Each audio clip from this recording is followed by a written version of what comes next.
Hi, I'm Lee Benz, the Homescholar, and I wanted to talk for just a minute about students that may have dyslexia or other learning issues that are causing problems.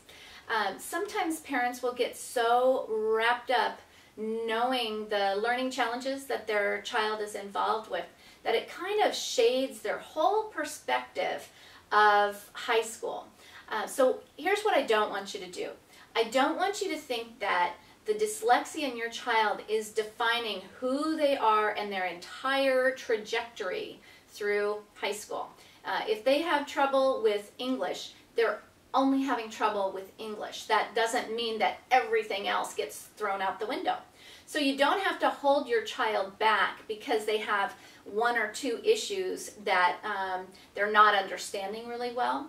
And so instead I want you to look for ways to take out the problem area for the other subjects that they're learning. So for example, if your child really is struggling with dyslexia and has trouble reading, then try to remove reading from some of the other subjects. So maybe you're reading to them in history and you're reading to them or having audio tapes in history, and you get a book on tape for biology so that they can just listen to it and then do the experiments.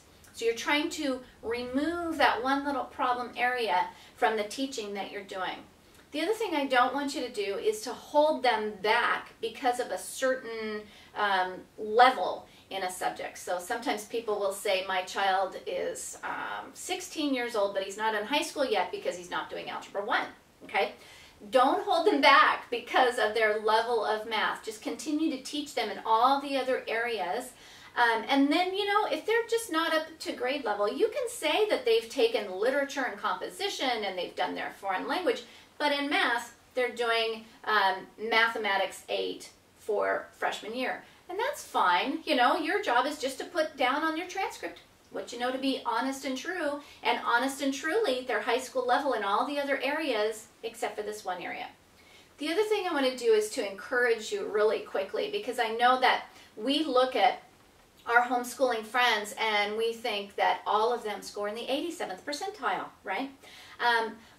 And that, you know, may be true statistically, but statistically, only 50% of kids are scoring really well on the 50th percentile for standardized tests nationwide, and your children are not being compared against other homeschoolers that have these sky-high scores.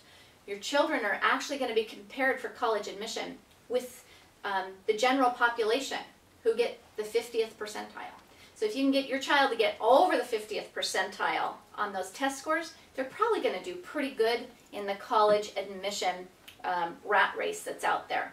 The other thing I want you to know that's really going to encourage you is that for adults, 18-year-old children who have been admitted to college, about 1/3 of those are remedial in some way. Reading, writing, or math is behind in 1/3 of kids that are going to college. So if your child is not remedial because you have really worked hard on that spelling and you finally did it, you know, that's great. They're going to do great in comparison.